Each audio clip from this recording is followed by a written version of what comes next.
Bullshit. It's the No Bullshit Marketing Show. I'm Dave Mastovich, CEO and founder of Mass Solutions, the world's only no bullshit marketing consultants. I get asked to speak a lot, and I'm encouraged when I have the opportunity to speak to young people.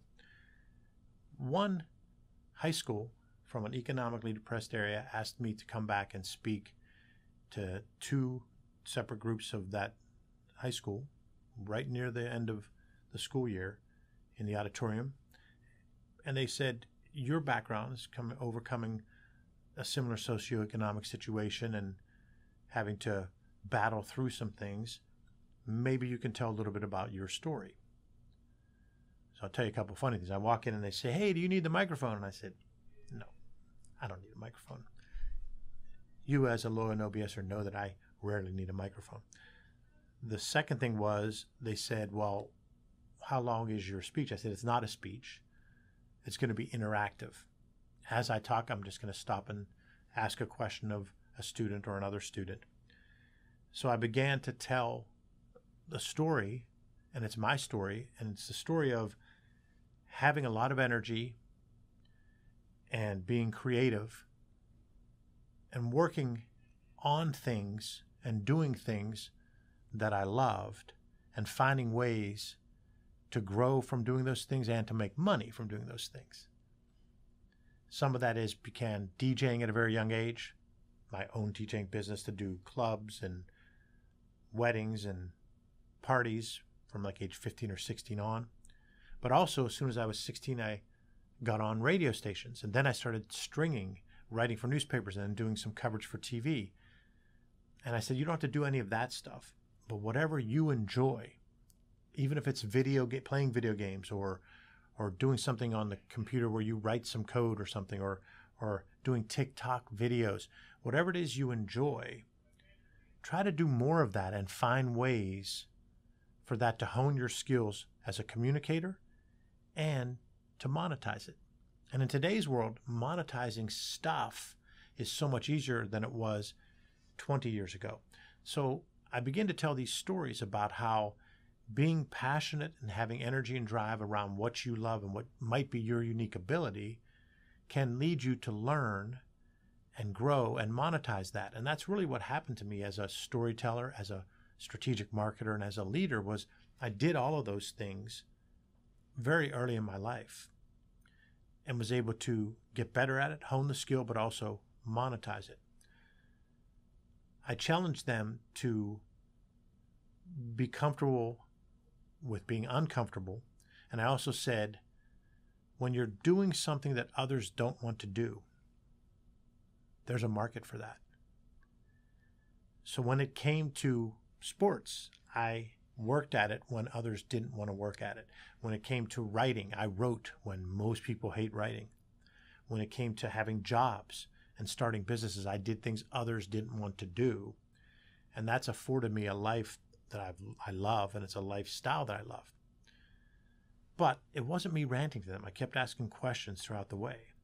So I would just say, tell me what you enjoy. And one young man stood up and said that he's written some novels and wanted to ask me what I thought about that and any advice I would give him. And I said, you've written novels and you're 17? I said, who's seen the novels? And he said, well, really just my parents. And I said, okay, well, you have to show it to someone who likes you but doesn't love you. And this is great advice. When you create something, show it to someone who likes you but doesn't necessarily love you, because the people that are in your immediate family are going to soften the blow for you and not give you that feedback that you need. But when you get a friend who likes you and cares about you but isn't your brother or mom, they're going to give you more honest feedback. And the second thing I told that person was, I said, do you ever have that computer in front of you and the cursor's blinking and you're trying to type something and nothing comes up? Then you type something, go back and delete it, and you're like, feel like you have a block, writer's block. And he goes, yeah. And I said, that happened to me this morning. And he had this look of relief because he knew I've written books, I've done columns, and he came up to me afterwards and said how much of an impact that made. That's what I was trying to do. But the biggest lesson for you is what happened next. Probably 15 to 20 students in both sessions blurted out comments, questions, etc. I'm at the tail end, about to finish, and one young woman raised her hand and says, "Are any of these stories you just told us true?"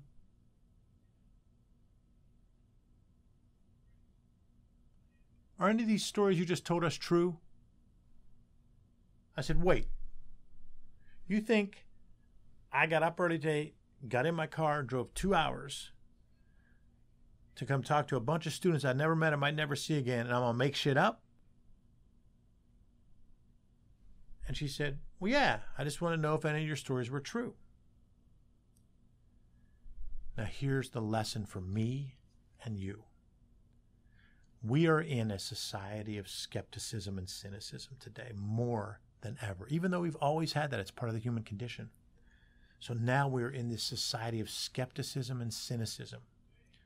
So when you're out talking to people and you're presenting ideas and you're telling your story, you need to get feedback to see what level of believability you have. Because there wasn't a thing that I said that was hyperbole in any of my stories. I was not bragging. I wasn't patting myself on the back. I praised my parents, my brother.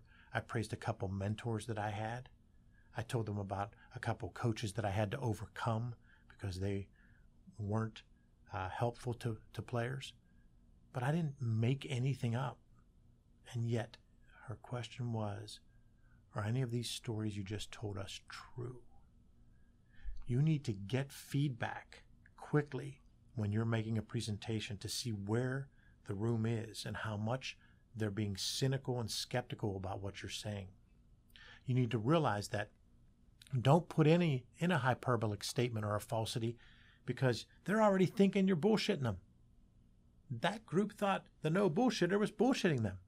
And they were told the no bullshit marketing guy's coming in. He's a no bullshitter. And they still thought I was bullshitting them. So the lesson for all of us is build our story and our presentations around the truth presented in the best possible light, the authentic part of you in the best possible light, but then ask for feedback throughout that presentation so you can get that feedback to see where they are on the believability scale. Because we live in a society of skepticism and cynicism. We live in a society where people are doubting each other and think that people are trying to manipulate them. So you want to be able to tell an authentic story, but then ask for the feedback about that to see where they are so you can adjust like I did. It was a great experience. I learned from them a lot, and I hope I was able to bring them some value. And I hope they learned something. But I learned a lot from them, and I wanted to give that to you.